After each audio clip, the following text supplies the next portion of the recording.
All right, let's make sure all that stuff's good. All right, so what we're going to be talking about is the 5 buckets of progress that does not include the scale.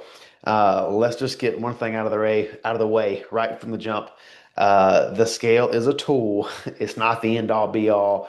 It's not the scoreboard as far as how progression is going, right? Everybody gets so hung up on that number, and it freaks them out. But there's other metrics, as you see here, that you can look at to make sure that progress is going the way that it needs to. So you could be doing everything right. You're eating better, or you're training harder, you're staying consistent, and the scale isn't moving. That doesn't mean that the plan isn't working.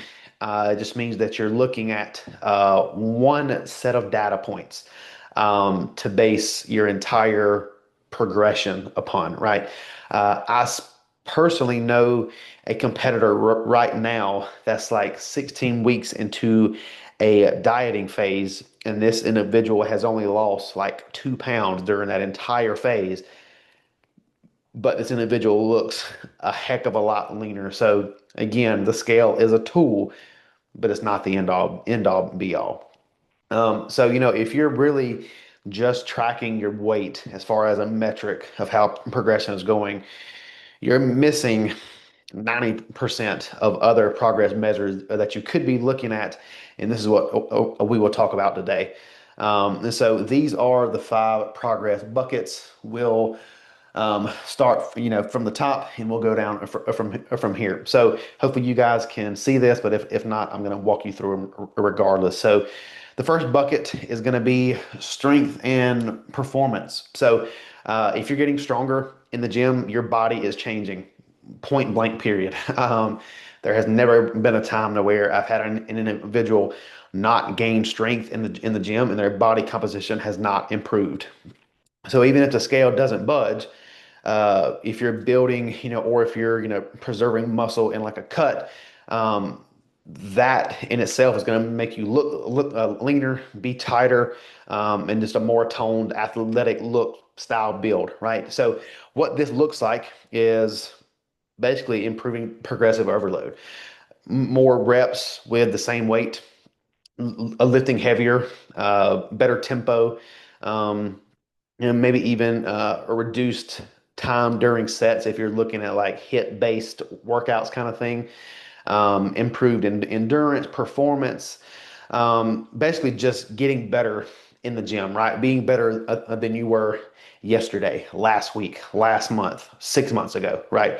Most people really underestimate how powerful strength training can be as a transformation driver. Can you shed body fat without working out?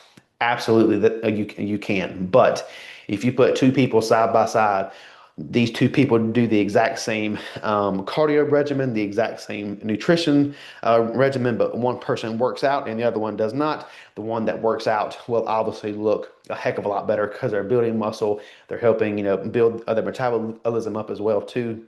And you also have to keep in mind too that muscle takes up less space than fat, right? Fat is big, fluffy. It's like it's a lump of goo, I guess is the best way to put that. Where muscle is hard and dense, and it's got fibers in it, and it's dense, right?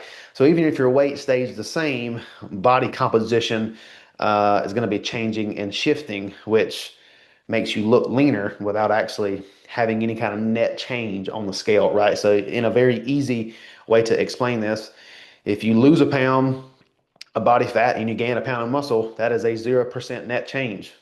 No progression this week, but you gained a pound of muscle and you lost a pound of fat. I guarantee you that you'll look a hell of a lot better than you did without that change up, right?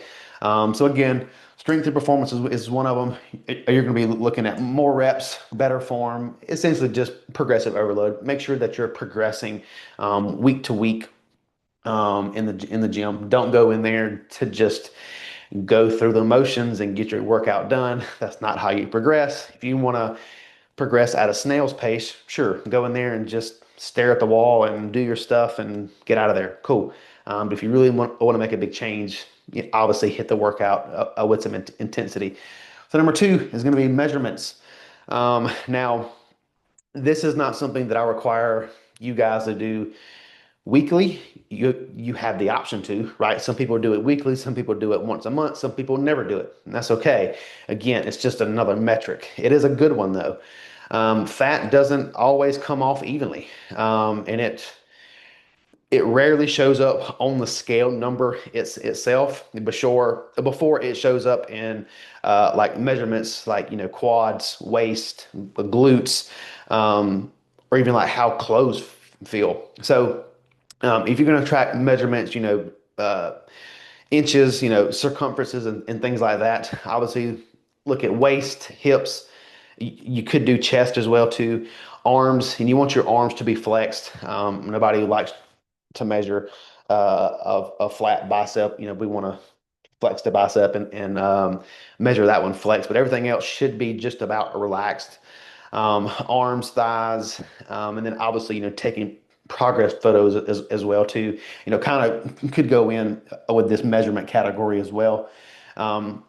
And you could also look at other metrics like, are your clothes looser? Um, do your shirts fit tighter up top if you're trying to gain muscle, or have a body composition? Are your shirts looser in the waist? Are they tighter in the sleeves?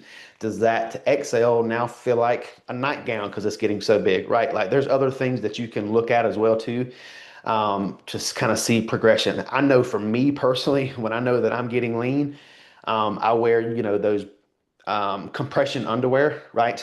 And once I get lean, that compression goes away because my waist gets so small, and I almost have to go buy another size down of underwear because my waist just gets so tiny, and I can say, okay, I'm really getting lean here because my underwear is about to just fall off just from me standing up. So again, don't if you're going to look at measurements and things like that, obviously don't get fixated on those numbers if they're not moving in the right direction. And even if they are, one thing to keep in mind there too is make sure that you're doing them in the same spot. So if you measure your bicep here in one week and then the next week you measure it here, well, obviously here it's going to be bigger because it's the peak, right? So end all be all, just make sure that you're doing things consistently with the measurements, because it is also a very good metric to look at outside of the scale. Now, number three is going to be cravings and appetite. So, what we're going to be looking at here is less snacking and you're more satisfied throughout the day. So, your hunger tells you a lot about how well your metabolism, your hormones, your blood sugar, all are functioning. Excuse me. So, if you're used to having these uncontrollable cravings, these late night snacking binges, or sugar crashes, for that instance, um, you used to have those, and now those are going away. To me, that seems like that's progress, right? Your insulin is starting to finally, regulate, within your body, and you're not having these highs and lows and just bouts of feeling like crap during the day. Um, you're also controlling leptin and ghrelin as well too, and you're building food stability. Not having your food on like a set schedule, or just having times to where, yeah, I'm gonna skip breakfast and lunch and then go eat this big dinner meal kind of thing. That's a recipe for a binging episode. Cravings, blood sugar crashes, this, that, and the third. So again, keeping things on a schedule, and just kind of um, keeping these cravings and these appetites at bay is going to be your best friend. If you can go through a dieting phase and not have a ton of cravings and have a very satisfied appetite, it makes dieting a heck of a lot easier, let me tell you. Now, if we look at number four, sleep, energy, or energy, sleep, and digestion. So, your body does not lie to you. You can lie to yourself, but your body is going to lie to you when either one of these three are off, right? If your energy is off, you're going to know it. If your sleep is off, you're going to know it. And if your digestion is off, you're surely going to know it. That's one that you can't really get past. You will definitely know. Um, and so, if you have energy to work out, you wake up feeling rested, and you aren't bloated all day. your system is improving, right? If before that you started this journey, you had no energy, you had a 2 p.m. crash, after lunch or whatever, and you haven't used the bathroom in 3 days, something was obviously off there, right? But if you're improving on these and you have energy, or you're getting good sleep and you're having a regular bowel movements, to me, that's a victory. We're moving in the right direction. So essentially, what you want to look for is the obvious. You have more energy throughout the day, not some high spike in the morning and then a crash after 2 p.m. You wake up feeling refreshed. You don't feel groggy, as you're waking up. One thing to note here is if you hit the snooze button several times, or if you, wake up, um, let's see, if you wake up, you feel rested, but like, I got another 10 minutes to sleep, right? And then you sleep, you go back to sleep and you wake up feeling groggy. You probably shouldn't have done that. You probably should just had gotten up and not have that groggy feeling. I know if I do that personally, it happens to me. Um, and then let's see. So if you're going to bed tired, not like wired out of your mind, and you're actually sleeping through the night, that's obviously another positive too. Um, Here's the biggest kicker though.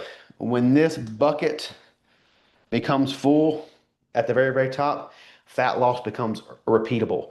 To me, this is number one. This one down here is number two.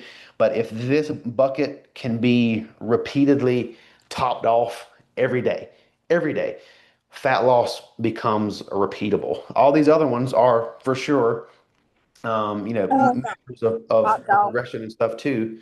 Um, let's see, let me do that. Um,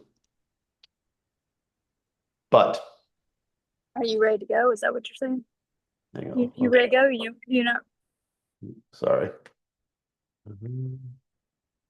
All right. So essentially, what we mean by that is you now have the capacity to stay consistent without having a bunch of constant friction, right? If you're constantly tired, if you're constantly not getting enough sleep, if you're constantly not going to the bathroom, that creates friction, right? And the less amount of friction that we can have in anything in life, you're going to get better results, essentially.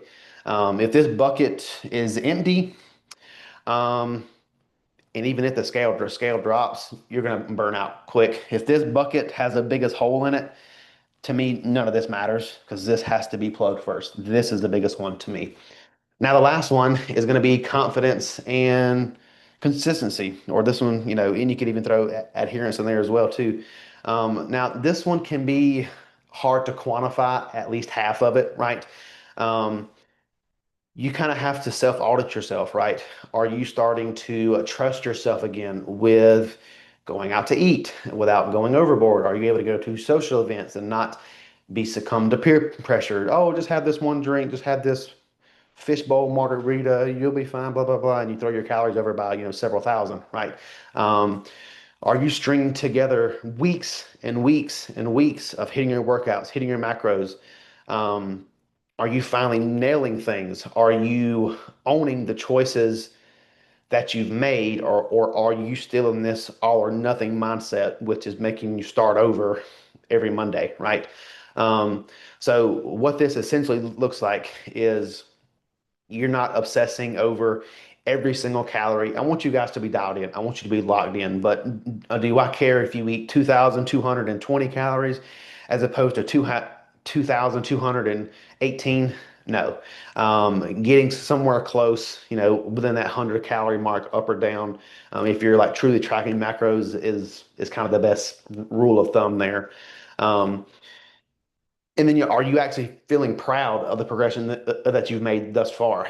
If you lost 30 pounds, but you still, excuse my language, feel like you look like shit, or you have no positivity coming into, if you bring no positivity into what you're doing, um, what are we even doing then, right? It's about self-auditing, showing yourself a little bit of grace, and just sticking to your guns and just keeping the promise that you made to yourself that you're going to do what you're going to do, instead of starting over every Monday. Or, oh well, I had to travel last week. I couldn't take any of my meals. I couldn't do anything.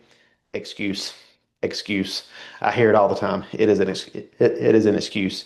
Um, and so when this bucket right here gets full, you stop self-sabotaging yourself. You're going to stay locked in regardless of what the scale says.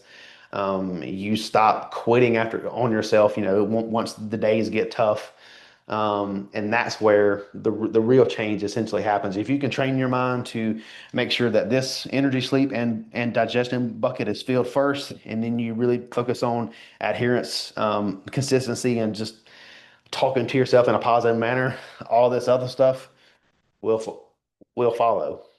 Um, and now keep in mind, just because I have five buckets up here doesn't mean that all five of these buckets have to be filled at the exact same time. Don't expect all five to fill up. That's not going to happen. For example, if you're in a reverse diet, your strength and performance may go up because you're, having more food, right? But your measurements might not go down at all, right? Because you are reverse dieting, you're changing body composition. If you're in a fat loss phase, you may lose inches, but your strength and performance may kind of level off, right? So again, it's not about filling every single one of these up. The rule of thumb is if you can at least fill three of these up, you're good. So obviously, what's the most important two? This one, and then just depending on what um, phase of your plan that you're at, right? As long as you got these two and these two, and one of these three, you should see progression. Now, obviously, if we could get this one, and either of these two, and depending on what your phase is, that would be ideal. But we're not aiming for perfection here. It's more or less about filling each bucket up with as much as we can every day. So the goal is to see progress every few weeks, not every single day, right? It takes time for these small wins to stack up, essentially. Um, Now, the biggest mistake that I see with using the scale as the end all be all, right? Is when you look at things from just the scale perspective, and you don't see the progress that you're making outside of that, like these five here. You're going to cut calories too fast. You're going to add random cardio. Oh, today's my rest day, but I could go run 6 miles. Let me go do that to speed that up. Nope, bad idea. You ignore your biofeedback. You wake up in the morning and your feet are dead dog tired, or your feet hit the floor, and you're like, man, I don't, I feel like I'm not recovered enough. But you push yourself to go anyway. Again, you have to listen to your body, right? That's the main thing. If you focus on that scale number, you're going to freak yourself out. You have to focus on other measures as well too. But when you also flip the script and let the buckets lead your thought process of progress, you build momentum. You're probably going to get a little bit leaner and a little bit stronger as well too. You're going to stay more consistent for a longer period of time, and you're going to enjoy the process in itself too. Again, you don't have to be dead perfect every set, every single time, right? But you do need to see the signs that the system that we're using is working, right? If the scale is flat, if it's doing nothing, but your lifts are going up, but your cravings are going down, your sleep is better. To me, that's a win. I don't give a damn what the scale says. If we're filling some of these buckets, every single week, who cares about the scale? It's a tool. Um, and so if you stack up enough of these wins during the week, you will see progress. Always remember, start with energy, sleep, digestion as the first one. Then you move to adherence and consistency, and then try to get at least one to two of these cravings and appetite measurements and strength and performance filled as well too. And if you can do that, you will be on your way to progress outside of the scale. So really and truly, guys, that is what I have. Let me get this pulled back up. So I hope that stuff made sense. Anybody got any questions with how any of this stuff works? All that stuff make pretty good sense.